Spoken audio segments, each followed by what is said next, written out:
Hey, welcome and happy September, and welcome to our September podcast. And I'm Brett here with my partner, Dan. Hey, Brett. Good to be back in the studio. Great to be here, and it's really kind of a bittersweet time of year for a lot of people.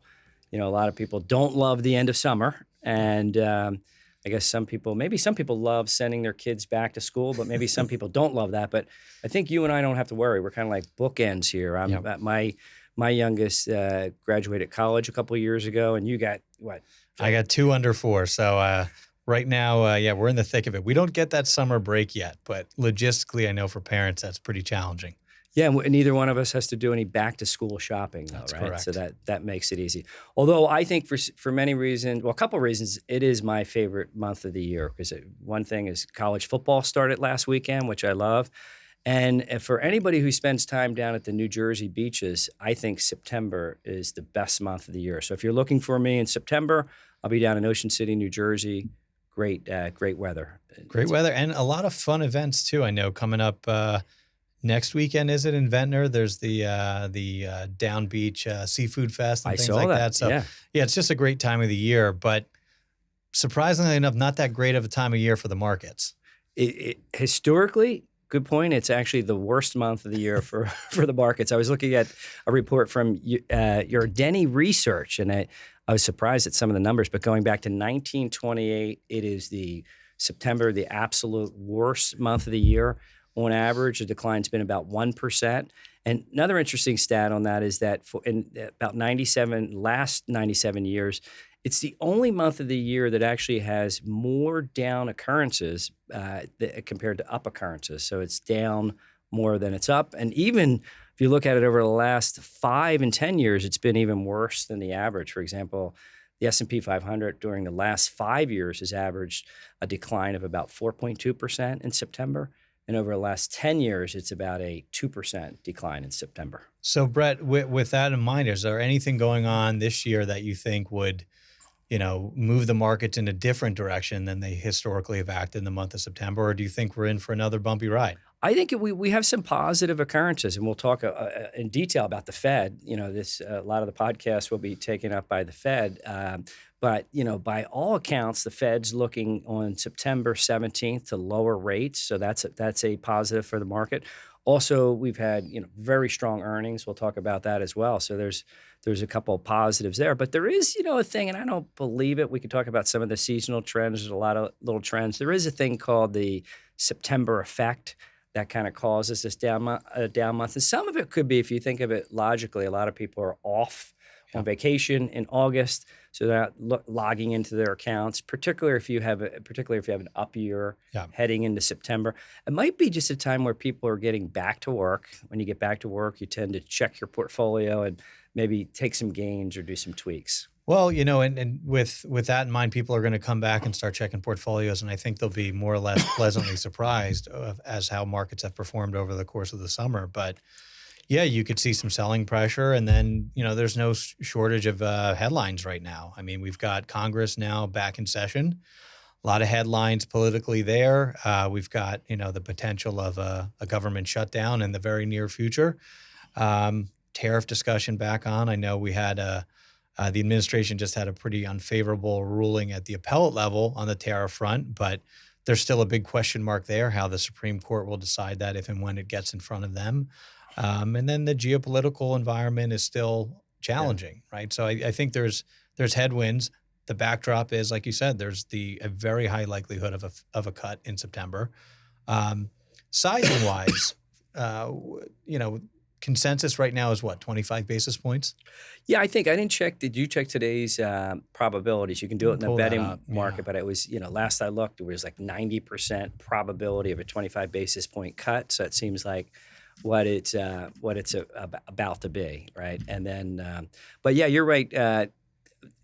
Coming back to work, August looked pretty good again. If you looking at the numbers for August, we had the Dow was up about 3%. The S&P was up about 2%.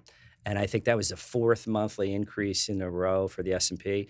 And the NASDAQ about 1.6%. So pretty much in line with the S&P, but that was the fifth month in a row. Two things that caught my attention. I'm sure we haven't talked about it, but you probably saw that small caps finally, small caps led the Yeah. way in August. They're up 7% for the month. That was big. And the second thing that caught our eye was gold. Gold was up about 4.5% in August and is now trading at an all-time high. So It's very interesting there, and it's good to see. On one end, gold is a little bit more of a fear trade, but mhm. to see the market broadening out on the equity side and getting some investment on the small cap side, where it's been driven so primarily by large cap stocks over the past handful of years, I think that's a positive underlying for the market. But let's talk a little bit about some of the issues. I mean, I know every month we try and design this around the questions that we're receiving from clients. You know, throughout the month of August, it's been a lot about tariffs and it's been a lot about the Federal Reserve. Right. Absolutely. It kind of reminds me of, I think it was when whatever the tariff month was in its height. So it would have been in April. We kind of joked on our webinar in April. I remember saying that the three questions that were most interest to clients was tariffs, tariffs, and tariffs. A play on the real estate saying. But yeah, so this month it could be, the Fed, because all eyes are on that September 16th and 17th Fed meeting. We think they're going to, and they're saying they're going to cut rates. But there's also this big question of Fed independence that hasn't been questioned in a while. It has been questioned historically, and we could talk a little bit about that. But I would not want to be in Fed Chairman Jerome Powell's shoes right now, because I think he's going to get criticized either way, and he's in a tough spot. If you just to remind the clients, I mean, the Federal Reserve, their job is to stabilize the economy and help make the economy grow. But we most of us know they have this dual mandate, Yeah. and the dual mandate right now, it's really a challenge because what they're trying to do is have maximum employment, okay, and then stable prices. And what they do is with the stable prices, they identify this 2% level of inflation that Yeah. they deem to be okay. And if you look even and their preferred measure of inflation is the PCE number that came out last Friday at 2.9%. Okay, and the Fed's target is 2%. So inflation is higher than a target, and when inflation is higher than the target, typically what the Fed would be doing would be what? Raising rates. Yeah, right. They'd be trying to raise rates to cut down inflation. But now on the other side of the mandate, they have the maximum employment number is that has been going down. In fact, at the beginning of last month, we had that famous meeting where the employment number came out lower than expected, and they revised the Yep. previous 2 months. And the President Trump had fired the BLS director, the people that put out the number. So now we have a big number coming out. We're taping this podcast on Wednesday evening. We have a big number coming out on Friday. Yep. We'll see if that number comes in. We'll see if that number comes in weak. Then we're going to be back in the same soup. I don't know if he can fire the acting director that's going to come out with the number on Friday. Well, it'll be interesting to see. And speaking of firings, one of the big developments of the Fed over the past month has been the firing of Lisa Cook. And while there certainly have been times throughout multiple administrations, both Democratic and Republican, where I would say the pressure has been on the Fed. I mean, we Right. can think about the Arthur Burns, Richard Nixon era of the Fed. But this is really unprecedented because we've never seen in our lifetimes the firing of a Fed governor for cause. And, there's still a lot to be litigated there in the courts as to whether or not this is, if she did break the law or whatnot. But certainly outwardly, it looks to be skewing more on the political side of the equation, which calls into question the independence of the Fed. And I think one of the things, we talk about this every month. We talk about the Federal Reserve.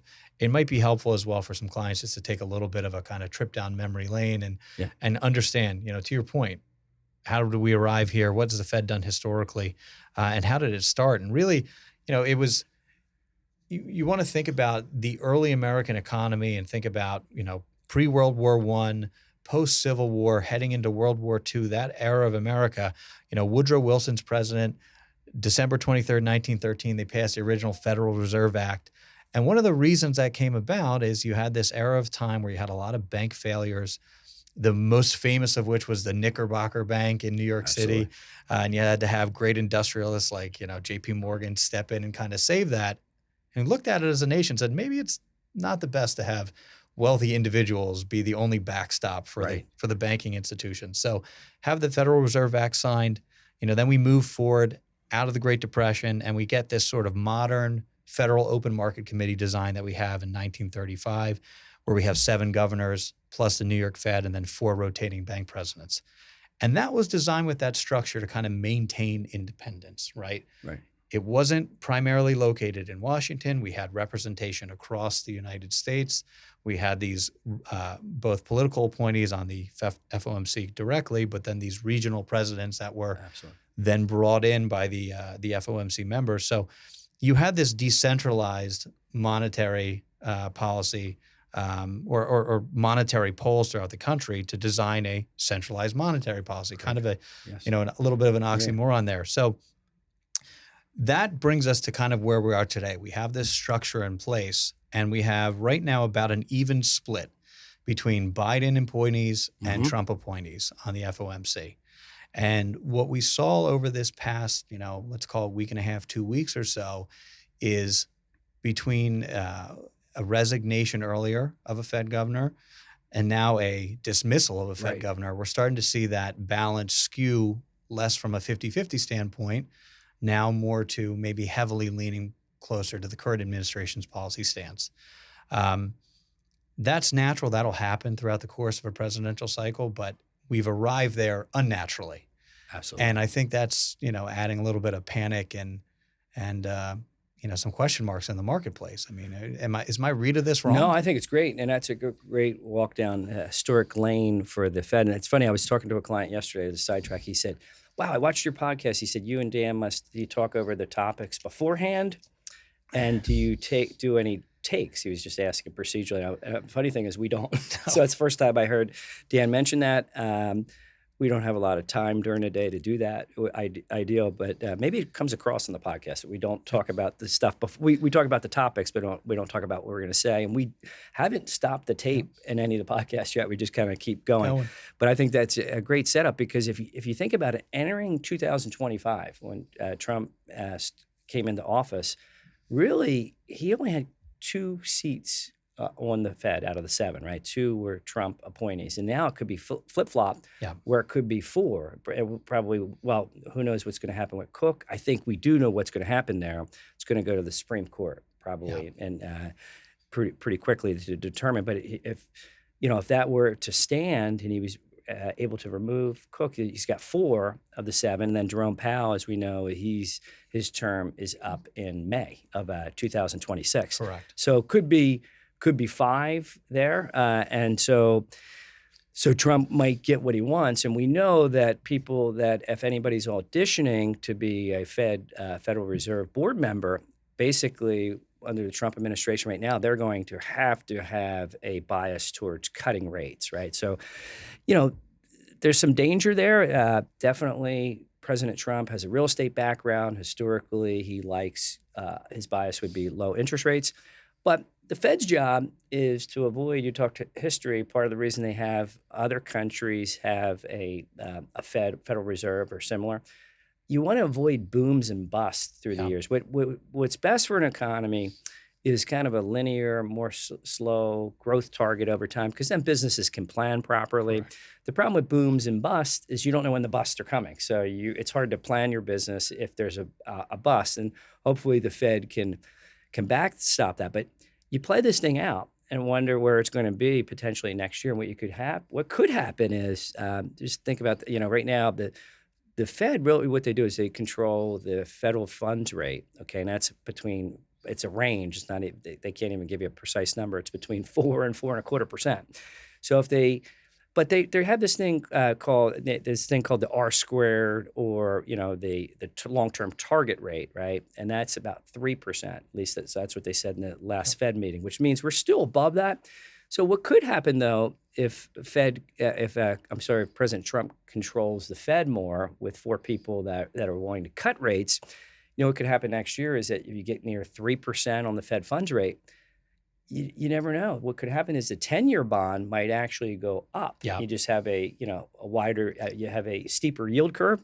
And then if the 10-year goes up, the 10-year bond goes up, you might have a lower Fed funds rate, but you have this 10-year that goes up, and then you have higher mortgage rates, higher bank, Higher car loans, servicing on the U.S. debt too. I mean, higher servicing in U.S. debt. that Right. was one of the prime, I think, drivers is, from a strategic safety standpoint. I Right. know at least that Treasury Secretary Besson had mentioned was, having a higher interest rate on the national debt is a vulnerability for us. But I think, we have dynamic markets, we have a ballooning federal deficit, and, I could see a scenario where investor class looks at that and says, hey, you're cutting rates on the short end of the curve, but the long-term risk for the country, for the risk profile has gone up. So we're going to demand higher rates on the long end of the curve. And that's probably pretty counterintuitive for what the president wants to accomplish.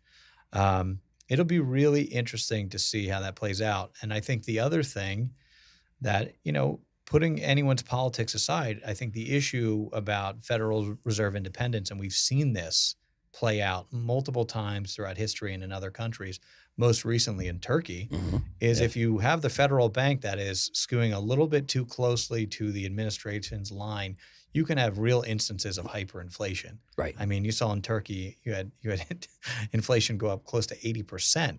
Right. That is not insignificant. So, then you really start to get into a kind of a challenging no man's land of how do you maintain full employment? How do you keep inflation at bay if the validity of the numbers or the trust that people have in them starts to really come into question?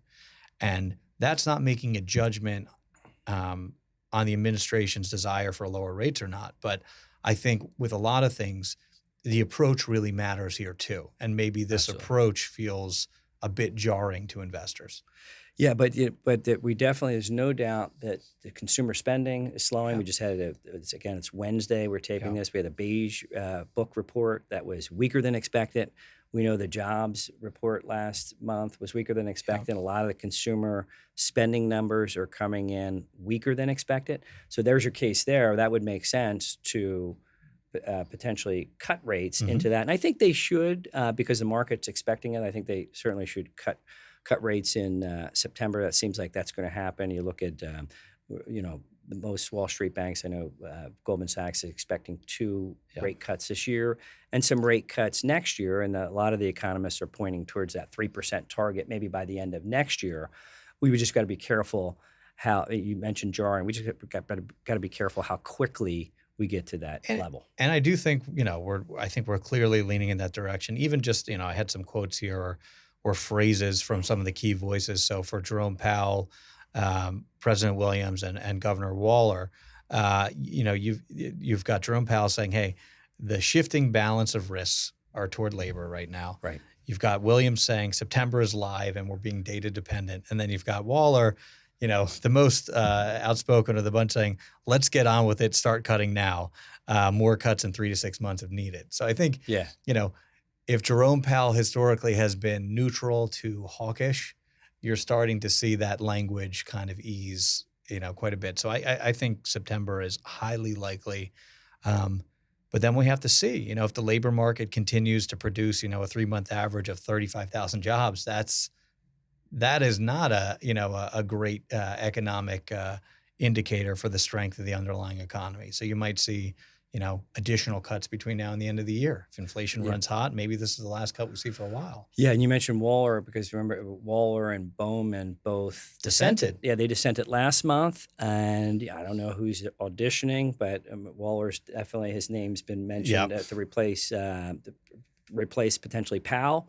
And if he's auditioning for that job, we better be talking rate cuts. So we'll see. This is probably the most widely anticipated Fed meeting that I can remember on the September 17th, and probably one of the most widely anticipated jobs number. We'll see Friday, because if Friday comes in weak and then they revise those numbers again, there's going to be chaos as far as not trusting the BLS reporting system. There's definitely some antiquated surveys that they do on some of this economic data. Some of this could be Definitely Modernize when you talk about Yep. actual phone calls being made to people at home, who answers their phone at home. So there's no doubt that this stuff could be modernized, but there's since I've been in the business, never been a period where there's such a lack of trust in economic data itself. Now here's a question for you, right? Right. And this is, less policy specific, but just conceptually. In today's environment, right, where companies are making decisions with, basically instantaneous levels of information, is Yeah.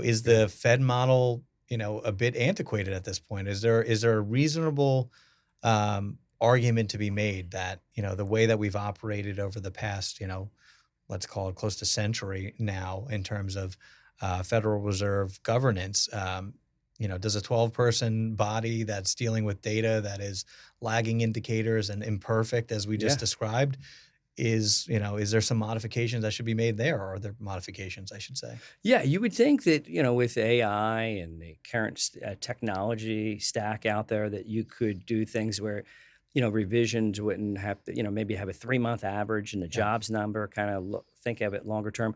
Although I do give the Fed some credit. I mean, they have, if you look at their economic calendar, for example, on their website, there's lots of debate, conferences around the country that people can attend and kind of chime into. And they're Powell has listened, in these conferences to ways to kind of make things better, but the data collection system is pretty archaic. The fact that when you look at some of the response rates, for example, to this jobs number, you're seeing like 40% response rates, and that makes sense. Talk to friends at work, how many people would take a phone call, for Yeah. example, at home. I know there's some online part of it, but I think we need to. There's no doubt we need to modernize and speed this stuff up. And it does seem like from an administration standpoint, we've seen some of this with Treasury and Commerce already, but I wouldn't be surprised if you see some of this data start to move online into the blockchain, and maybe we get some more transparency and better decision making as a consequence. One other question just regarding the Fed that I would ask for you is, you know, we joked about the poly markets before on the rate cut Yeah, side, sure. but what about the next chair, right? We've got a couple front runners. I mean, Christopher Waller, Kevin Warsh, Kevin Hassett, or, a player yet to be named. Where's your mind going with, who's the pole position right now? Yeah, it's good. I would trust the poly market more than me on that, but I think it's certainly an auditioning process, Yeah. right? And Trump definitely seems to be more a relationship guy. So I think the three of those, the two Kevins and Waller, for example, are it's up to them over the next few months to create the trust that Yeah. President Trump would have to make that decision. I think he's looking for somebody.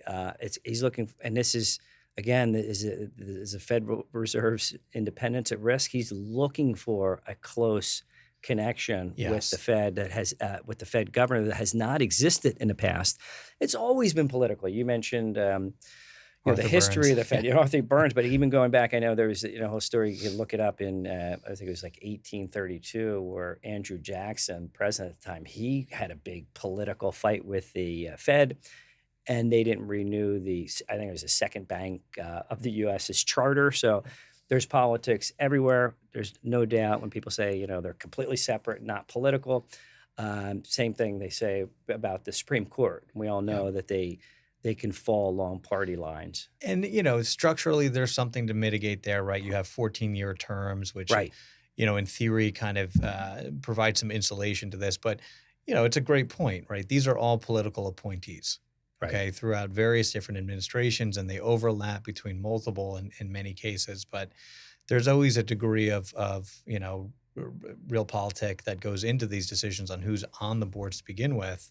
After that, you've got to hope that people act in an apolitical, from an apolitical standpoint and with the best interests of the country at heart. And I think, despite a lot of the headlines and news and things like that, I do think that as a governing body, you can see it in their commentary that's released. You can see it in their dissents. They're Yeah. giving their unvarnished opinions, Yeah. and hopefully that continues and continues unabated. Yeah, it's been the envy of the world, our Federal Reserve System, right? But and you wonder, but the chair, there's no doubt, has influence. You Yeah. can't tell. I mean, anybody that's been on a board meeting or if you're in a publicly traded company on the board, you have the CEO. If there's a 14 member thing, the CEO is going to drive the agenda, select the agenda, and I think Powell and build a consensus. And he's been good at doing that, as other Fed governors have been Definitely. in the past. So great. So we'll all eyes on the Fed, and we'll let you know next month. Hopefully, our clients will know before our podcast. I'm sure they'll know that the Fed did cut rates on September 17th, and we'll see the market reaction. Part of the reason, let's switch gears into earnings. Part of the Yeah. reason why the markets were up so much in August, as we talk about another banner quarter for earnings. We don't have to say a lot of commentary on that, but we're looking at the S&P earnings, or here they are from FactSet, the numbers. I mean, they came in earnings per share on the S&P 500, 11.9%. The expectation was around 4%. So they shattered earnings in the second quarter, and that's kind of amazing. What are your thoughts there on how long it'll continue? I think it will continue as long as the U.S. consumer remains resilient, right? And I think we're coming into the portion of the year where I think the brunt of the initial bout of tariff implications will start to be felt. We got some of that over the course of the summer. I suspect we'll get more between now. I mean, back to school.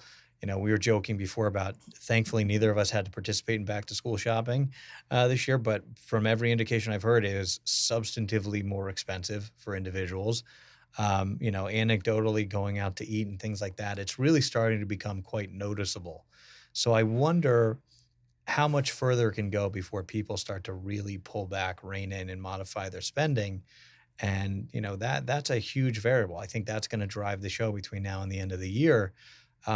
We're also starting to see some deterioration on consumer balance sheets. Auto defaults are up, credit card delinquency, things like that. And that doesn't tend to be a super positive sign.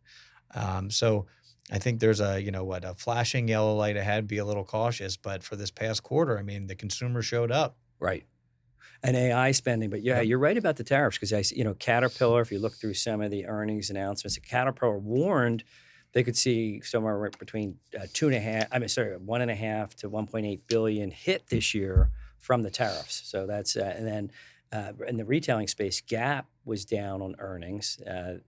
Basically they had that they said tariffs basically weighed on their profits. So there are companies out there talking about tariffs, and specifically to tariffs too. We just had the maker of Jack Daniels, right? They came out and basically said they saw volumes decrease by 62% as a consequence of the tariff negotiations with Canada, right? And the kind of informal boycott that's going on across the border there. So I do think it will start to meaningfully impact companies' bottom lines. And then once we settle into a period of, we have, a definitive answer, are they staying on? Are they being modified? Are the courts going to knock them down? Right. Once we're in, wherever we end up, I think businesses adjust and we find a stable footing. But we're going through these periods of uncertainty. Then it seems like all clear for a bit, and then we reintroduce some new uncertainty, and we're certainly in that area, that arena right now. Yeah, you're so right about that. I guess as far as the tariffs are concerned, enter the Supreme Court again. So we're going to have the Supreme Court on tariffs. We're going to have the Supreme Court on Lisa Cook's dismissal. But I couldn't believe it the other day on Tuesday, and I mentioned it to you in the office. I was laughing about it. There was actually a commentator on I think it was CNBC that I was watching. When at that point the Dow was down about 500 points. And he said, well, why is the market down? He said, on concerns that now we're going to have reduced tariff revenue. Yeah. And I wanted to scream, because I said, wait, wasn't that 20% market correction in the beginning of the year worried about tariffs themselves being the doom of the stock market? Now the tariffs are on, it's about 15% is what they're coming out to be on average.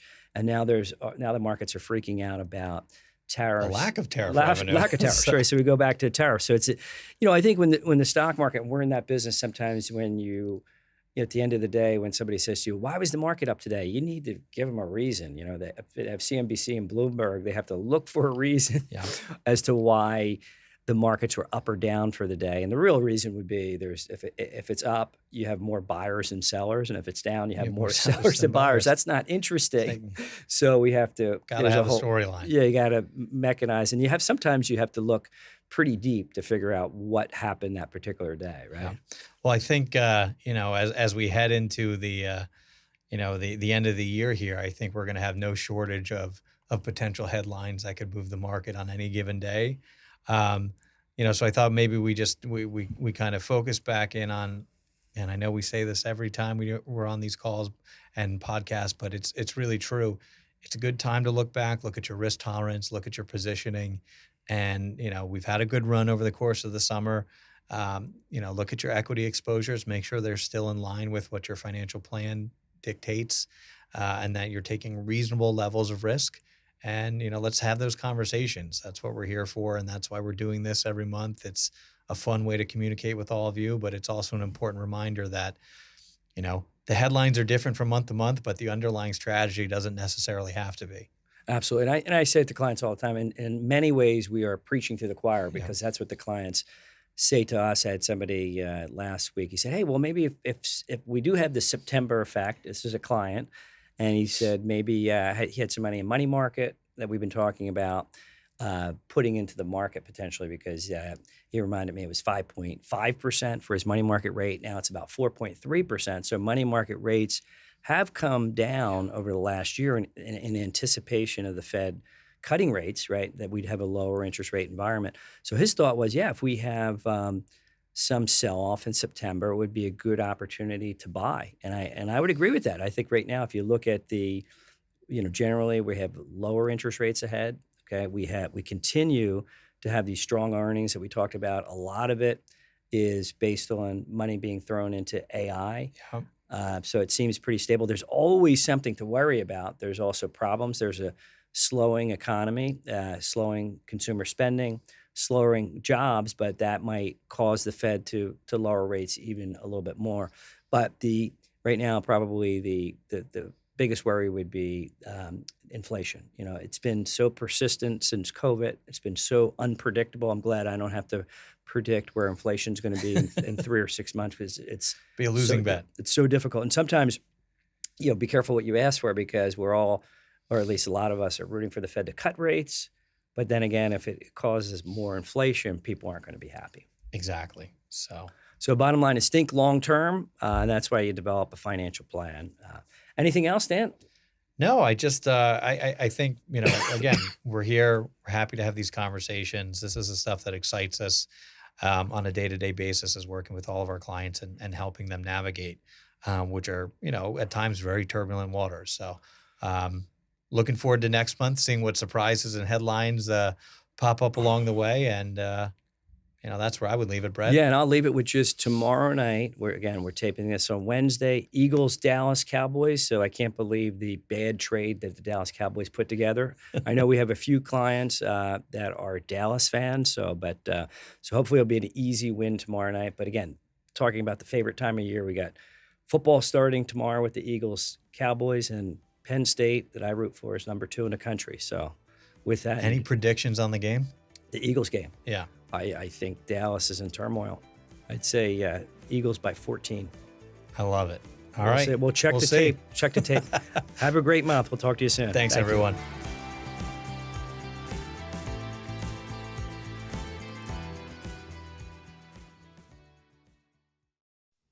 Cornerstone Private Wealth is an independent financial firm helping individuals create retirement strategies using a variety of financial and insurance products to custom suit their needs and objectives. Cornerstone Private Wealth Partners provides all investment advisory services through Concurrent Investment Advisors, LLC, an SEC-registered investment advisor. Concurrent Investment Partners, LLC, DBA, Cornerstone Private Wealth are not affiliated companies. The items discussed are the views of the presenters and not of Concurrent Investment Advisors, LLC. The information provided in this podcast is for informational and/or educational purposes only and is not, in any way, to be considered investment advice nor recommendation of any investment product. Past performance is not a guarantee of future results. Investments can fluctuate and when redeemed may be more or less than originally invested. Concurrent Investment Advisors, LLC and Cornerstone Private Wealth is not affiliated with nor endorsed by the Social Security Administration or any other government agency and does not provide legal or tax advice. Annuity guarantees rely solely on the financial strength and claims paying ability of the issuing insurance company. Please consult with your attorney, accountant, or tax advisor based solely on your individual circumstances.